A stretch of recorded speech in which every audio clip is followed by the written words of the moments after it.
کوئی معاملہ کرتا ہے میں پہلا سوال پوچھتا ہوں مر گیا تو کیا ہوگا, تو مجھے پہلے اس کا جواب دو, کیونکہ بڑی پیسی دینداروں میں بڑی لڑائیاں ہو رہی ہیں.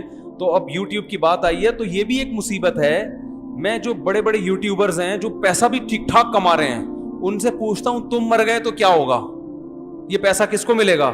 ان کے پاس اس سوال کا جواب نہیں ہوتا. خاص طور پہ جو دیندار لوگ ہیں نا, تو بھائی یہ کوئی ٹرسٹ میں دے دو یا کیا ہے, اس کے بعد کون چلائے گا, کون اس کا والی وارث ہے, کسی کے پاس اس سوال کا جواب نہیں ہوتا. خاندانی لڑائیاں ہو جائیں گی. ابھی تو یوٹیوب نیا نیا آیا, اتنی موتیں نہیں ہوئی ہیں, کیونکہ میں نے کہا بھائی جان یہ تو ابھی مستقبل میں ایک نئی جنگ چھڑے گی کہ یوٹیوب کا اونر مر گیا تو یہ چینل بیوی کا ہے, بچوں کا ہے, وراثت جاری ہوگی, کیا ہوگا, کسی کو اس سوال کا جواب عام طور پہ پبلک کو معلوم نہیں ہے. اور پھٹے سامنے آنا شروع ہو گئے, کیسز آنا شروع ہو گئے. ہم نے تو پیش گوئی کی تھی, کیسز بھی سامنے آ گئے ہیں کہ جی فلاں کا انا للہ ہو گیا, ان کا چینل پہ لڑائیاں ہو رہی ہیں اب, کیونکہ مشہور چینل ہو گیا. فلاں کہہ رہے میں یہ اس ویڈیو کا اونر میں ہوں, وہ کہہ رہے یہ کاپی رائٹ کا حق وہ تو یوٹیوب نے دیا ہوا ہوتا ہے جس کو, لیکن شرعی طور پر کون ہے؟ نہیں یار یہ بات دیکھو, ایک میرا پلاٹ ہے, میں اپنے بڑے بیٹے کے کو وصیت کر کے چلا جاتا ہوں کہ میرے بڑے بیٹے کو یہ پلاٹ ملے گا میرے مرنے کے بعد, تو قانونی طور پر بین الاقوامی قانون یہ کہ بڑے بیٹے کو ملے گا.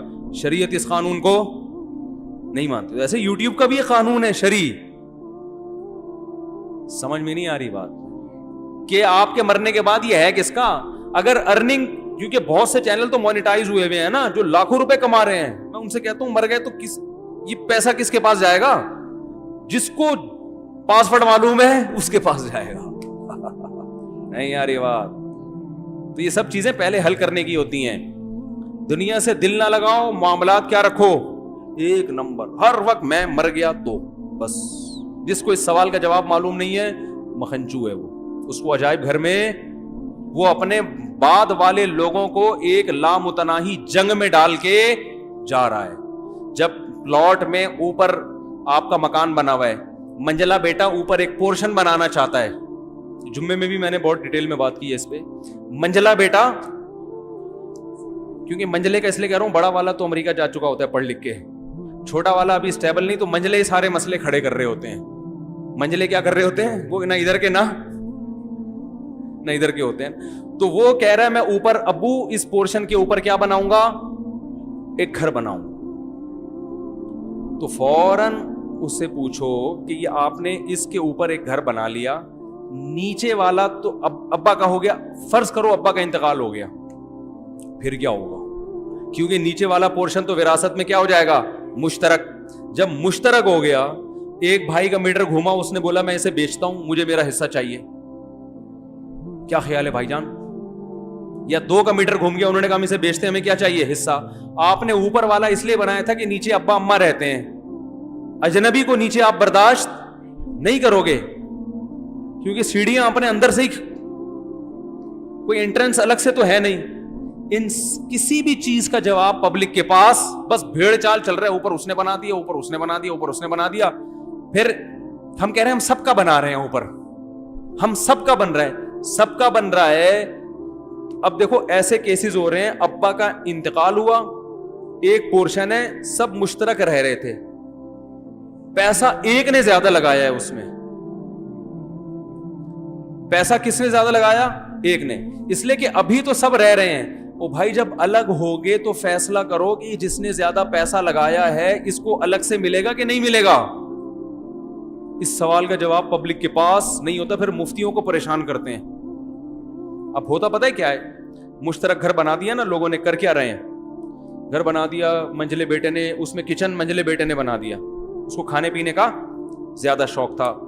واش روم بنا دیا چھوٹے نے, کیونکہ ان کا اکثر ٹائم کہاں گزرتا تھا,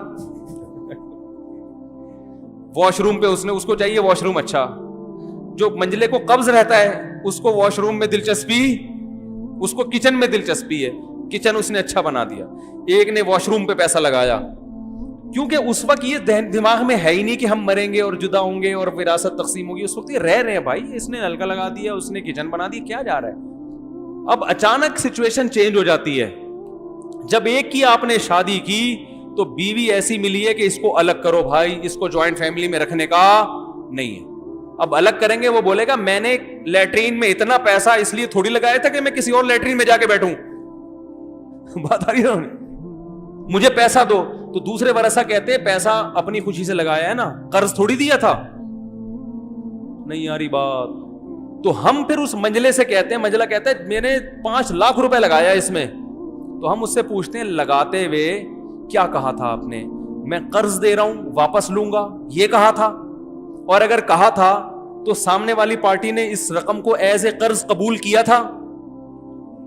صرف بولنے سے تھوڑی ہوتا ہے. قرض جب آپ دے رہے ہیں تو اگلا مانے بھی تو کہ میں قرض لے رہا ہوں. ارے آپ مجھے لا کے 5 لاکھ روپے پکڑا دیں مجھ سے, اب یہ لو, یہ قرض لے لو. میں کہتا ہوں بھائی میں کیوں قرض لوں تم سے؟ قرض زبردستی تھوڑی ہوتا ہے. اگلا مانے گا کہ میں قرض کے طور پہ لے رہا ہوں, جب آپ کو ضرورت ہوگی واپس کروں گا. اس کی کوئی وضاحت نہیں ہوتی. اچھا جی میں فی سبیل اللہ لگا رہا ہوں, واپسی نہیں ہے. تو فی سبیل اللہ لگایا تھا تو پھر اب واپسی, اب آپ جہاں مرضی رہو, یہ تو کیا ہو گیا؟ فی سبیل اللہ ہو گیا. اور اگر آپ شرکت چاہتے تھے کہ بھائی میں اس طور پہ لگا رہا ہوں کہ اس گھر کی ویلیو میں اس واش روم کی وجہ سے جو اضافہ ہوگا تو میں اس اضافے میں شریک ہوں گا, یعنی میں گھر میں انویسٹمنٹ کر رہا ہوں گھر کی ویلیو بڑھانے کے لیے, تو جتنی ویلیو میرے پیسے سے بڑھے گی مجھے وہ واپس چاہیے. اگر شرکت کا یہ طریقہ باطل ہے, ہوتا نہیں ہے اس طرح, لیکن ایک مثال دے رہا ہوں, کھوپڑی میں تو آ سکتا ہے. کچھ بھی پتا نہیں ہوتا کیوں لگا رہا ہے, کیا کر رہا ہے. تو بھائی ہر چیز میں پہلے کہ میں جو کلر کر رہا ہوں یہ فی سبیل اللہ کر رہا ہوں یا میں اس کے پیسے الگ سے لوں گا, یہ سب کلیئر ہونا چاہیے. اور اگر آپ کے گھر والے کہیں آپ اتنا فنڈر بننے کی کوشش نہ کریں کہ آپ ہم سے واپس پیسے لیں گے, یہ ضرور آپ کو اس تکلف کی ضرورت, کوئی بھی ہم میں پیسے نہیں دے گا. واش روم آپ کی زیادہ ضرورت ہے, آپ نے گھنٹوں گھنٹوں بیٹھنا ہوتا ہے, بنانا ہے بنا, پتلی گلی سے نکل, تو پھر یہ فی سبیل اللہ ہے. پھر آپ 2 لاکھ کے بجائے 10 لاکھ لگا دو, 1 کروڑ لگا دو, گھر میں آپ کو الگ سے واش روم کے پیسے نہیں ملیں گے. گھر جب بکے گا تو سب وارثوں کا برابر کا اس میں حصہ ہے. تو بھائی اپنے معاملات کو درست کرو, ایک چیز کو کیا کرو, کلیئر کرو. ابا اگر کبھی جوش میں آ کے کہتے ہیں بیٹا یہ گھر میں نے تمہارے نام کر دیا, ابا کو بتاؤ ابا کاغذ میں نام کرنے سے گھر میرا نہیں ہوتا, تو میرا نہیں ہوا ہے, یہ مجھے قبضہ دیں. شرعی مسئلہ ہے کہ میرا گھر جب بنے گا جب قبضہ کس کا ہوگا, چاہے 1 منٹ کے لیے دے دیں. ابا کہیں گے بیٹا قبضہ کیسے دیا جاتا ہے؟ ابا یا تو سارا مکان سارا سامان بھی گھر کا مجھے دے دیں, کیونکہ جس کا سامان کسی جگہ پہ ہوتا ہے قبضہ اسی کا ہوتا ہے. شریعت میں بھی عرف میں بھی ڈاکومنٹیشن سے نہیں ہوگا. ڈاکومنٹ میں تو بعض دفعہ دیکھو زرداری صاحب نے کتنی پراپرٹی ہے لیکن ساری اپنے نام سے ہے, بہت سے لوگوں کے نام سے ہے نا, تو کیا ان کی ہو گئی وہ؟ پھر تو ہمارے سابق صدر غریب ہو گئے. اپنے نام سے تو بہت تھوڑی ہوگی. تو نام تو بعض دفعہ صرف ایک قانونی پیچیدگیوں سے بچنے کے لیے بھی نام کروا دیا جاتا ہے. فزیکلی قبضہ ضروری ہے, نام بے شک نہ ہو, نام آپ کے ہو, ہینڈ اوور کر کے اس کو دے دیا تو اس کا ہوگا. سمجھ میں آ رہی ہے بات؟ تو جب ابا کہتے ہیں کہ یہ گھر میں نے آپ کو دے دیا, تو آپ ابا سے بولیں ابا دیکھو سچی مچی کا دو یا نہیں دو, لٹکاؤ نہیں مجھے درمیان میں. ایسا کام نہ کرو کہ میں آپ کے مرنے کے بعد کیا ہوں, کنفیوز. دینا ہے تو قبضہ دو. قبضے کا طریقہ یہ ہے کہ گھر پورا فرنیچر سامان سمیت مجھے دے دو اور آپ تھوڑی دیر کے لیے باہر چلے جائیں. یہ تکلف کرنا پڑے گا, نہیں یاری بات. اور میں گھر میں رہوں گا تو 1 منٹ کے لیے بھی قبضہ ہو گیا, کس کا ہو گیا؟ میرا ہو گیا. اور اگر سامان سمیت نہیں دینا چاہتے تو پھر آپ اپنا سامان سارا گھر سے باہر نکالیں. ابا کو آئے گا غصہ کہ کیسی باتیں کر رہا ہے, تو پھر اگر غصہ آنے کا خطرہ ہے تو ابا سے بولو ابا آپ نے میرے نام کر دیا, لیکن ویسے جنرل نالج کے لیے بتا رہا ہوں کہ میرا ہوا نہیں ہے یہ, اس میں وراثت جاری ہوگی. پھر ابا کو ٹینشن نہیں دو بلا وجہ کی کہ گھر سے باہر نکلیں, گھر میں آ جائیں, سامان نکالیں, کوئی ٹینشن دینے کی ضرورت نہیں ہے. ابا سے بولیں ابا آپ ہمارے ابا ہیں, گھر بھی آپ کا ہے, آپ 100 دفعہ لکھ کے دے دیں کہ یہ میرا ہے, یہ میرا ہے نہیں, اور اس میں بھائیوں کا حصہ ہے تو میرا نہیں ہے یہ بار بار بتاتے نا کہ خام میں وہ بیچارے اس خوش فہمی میں کہ میں نے بیٹے کو گھر دے دیا. سمجھتے ہو کہ نہیں سمجھتے ہو؟ تو معاملات کلیئر کرو میرے بھائی. ہر چیز میں مہر, یہ کیسز بہت آ رہے ہیں. بیگم کو میں نے پیسے دیے تھے تو میں نے تو سونا بنا کے دے دیا تھا, اب وہ مہر مانگ رہی ہے تو بھائی گولڈ دے دیا نا. تو بھائی تم نے جب گولڈ بنا کے اس کو دیا تھا, یہ بتایا تھا کہ یہ مہر گولڈ کی شکل میں دے رہا ہوں. مہر تو طے ہوا تھا 10 لاکھ روپے, سونا آپ 10 تولے اس کو دے رہے ہو, تو بتاؤ تو یہ مہر ہے. بتائے بغیر دو گے تو یہ گریبی ہے, گریبی, یہ مہر نہیں ہے. وہ سمجھ رہی ہے میرے شوہر نے گفٹ دیا, اب بعد میں مہر کے پیسے نہیں ہے تو کہہ رہے ہیں وہی مہر ہو گیا. ایسے تھوڑی ہوتا ہے. جیسے زکوٰۃ جو ہے نا, بعض لوگ کہتے ہیں ہم نے اس دن ایک غریب کو کھانا کھلایا تھا, وہ غریب کو پیسے دیے تھے, وہی زکوٰۃ فرض کر لیں. ایسے تو پتہ نہیں کتنوں کو کیا کیا کرتے رہے ہو. تو جب دو گے تو نیت کیا ہونی چاہیے؟ زکوٰۃ. اس میں تو زبان سے کہنا ضروری نہیں ہے, نیت کافی ہے, لیکن مہر میں زبان سے کہنا ضروری. بیگم یہ جو پیسے میں دے رہا ہوں یا گولڈ دے رہا ہوں, یہ اصل میں جو کیش مہر واجب ہوا تھا وہ گولڈ کی شکل میں دے رہا ہوں. ایکسپٹ کرتی ہے, قبول کرتی ہے, ٹھیک ہے, نہیں تو پھر ٹھیک ہے میں یہ کیش کرا کے پیسے دے دوں گا. آپ کو عزت راس, ہم سونا دے رہے ہیں آپ کو, آپ ہے نا وہ کرنسی مانگ رہی ہے اور ڈی ویلیو ہو رہی ہے. تو معاملات کیا ہونے چاہیے میرے بھائی؟ کلیئر. ایک ایک چیز. قرضہ کسی کا واپس کر رہے ہو تو بتاؤ کہ یہ قرضہ ہے, ورنہ یہ بھی ہو رہا ہے میں نے تو تجھے دے نہیں دیے تھے اس نے 1 لاکھ روپے, اب کیا مانگنے آ رہا ہے؟ او بھائی وہ تو میں سمجھ رہا تھا ویسے ہی مجھے ویسے ہی کھلائے ہیں, تو نہیں ہے بس. اچھا جو معاملات کو کلیئر کرتا ہے لوگ اس کو کنجوس سمجھتے ہیں. بھائی کیا ہے 2 سموسے پکوڑوں کا حساب کر کے بیٹھ رہا ہے تو سموسے پکوڑے کا نہیں کرو, وہ تو کھلاؤ, لیکن جائیدادوں کا تو ہونا چاہیے نا. گھر میں جو بھی بڑا سامان ہے اس کا حساب ہونا چاہیے.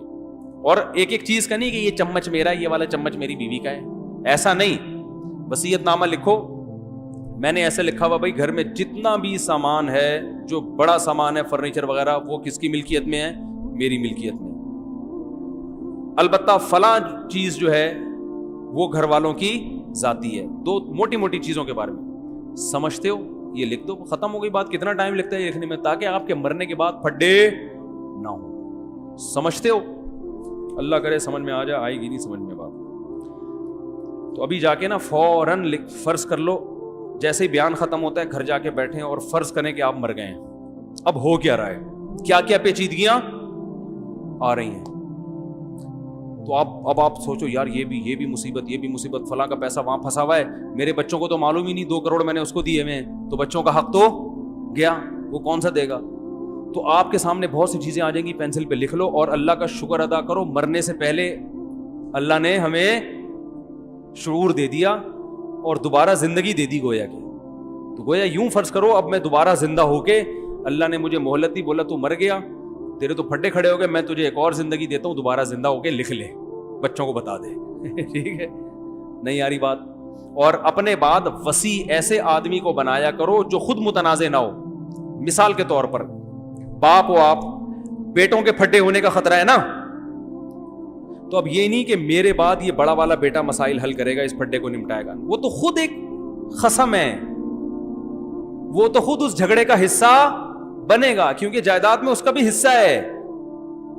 کیا ہو گیا یار, میں اپنے مالی معاملات میں, اپنی اولادوں میں یا گھر والوں میں کسی کو نہیں, میں نے وصی کہتے ہیں جو آپ کے مرنے کے بعد ان چیزوں کو دیکھے گا, ان میں سے کسی کو نہیں بنایا میں نے. کیونکہ اس میں پھر یہ ہوتا ہے کہ ایک کو بناؤ گے تو پھر باقیوں کا خیال آئے گا یار یہ اس سے تو خود ہمارا پھڈا ہے, اس میں ڈر ہے کہ یہ اپنے مفاد سامنے نہ رکھ لے. نہیں آ رہی بات. مثال کے طور پر فرض کرنے میں کوئی پابندی نہیں ہے, 4 بیویاں ہیں آپ کی, فرض کر لو آپ نے چاروں کو مہر دینا ہے, 1-1 لاکھ روپے بانٹنا ہے. وہ چاروں کا مہر آپ نے وصیت کی 4 لاکھ اور ایک بیوی کے پاس رکھوا دیے کہ میں مر گیا تو باقی 3 اس سے وصول کر لیں. یہ آپ کے احمق ہونے کی نشانی ہے. نہیں آ رہی. یا آپ نے باقی 3 کو کیا کر دیا, مصیبت میں ڈال دیا. اب پتہ نہیں وہ دے نہ دے, وہ کہیں گے یار یہ کیا مصیبت ہے. وہ ہو سکتا ہے بتائے نہ بتائے, کیونکہ وہ خود کیا ہے, خصم ہے نا, وارث ہے, چاہے وہ کتنی نیک ہو سکتا ہے وہ دے دے. تو اسی طرح جب وصیت کی جاتی ہے تو جو خود اس میں انوالو ہوں گے نا, جن کو ملے گا, نہ ان کے علاوہ 3rd پرسن حل کرے گا جس کا کوئی مفاد نہیں ہوگا. وہ دیکھے گا بھائی کس کو کیا دینا. لوگ بڑے بیٹے کو بنا کے چلے جاتے ہیں, بڑے بیٹے کے تو چھوٹے بھائیوں سے ویسے اختلافات ہوتے ہیں, چھوٹے بھائیوں کو تو بڑے پر ویسے ہی ہوتا ہے یار یہ ابا کے یہ بڑا تھا تو پتہ نہیں چھپا کے نہ بیٹھا ہوا ہو, بتا نہ رہو. ایسے کیس آئے ہیں, خاتون نے کہا ہمارے ابا کا انتقال ہوا تو لاکر میں کیا ہے, وہ لاکر کا پاسورڈ ابا بڑے بیٹے کو دے کے گئے تھے کہ تو میرے مرنے کے بعد لاکر کھولے گا. اب پتہ نہیں یہ بتا ہی نہیں رہا کہ کتنے پیسے, سب کے سامنے کھول نہیں رہا وہ. میں نے کہا ابا نے حماقت کی ہے. کیا کیا بھائی, پاسورڈ ابا بڑے بیٹے کو دے کے چلے گئے.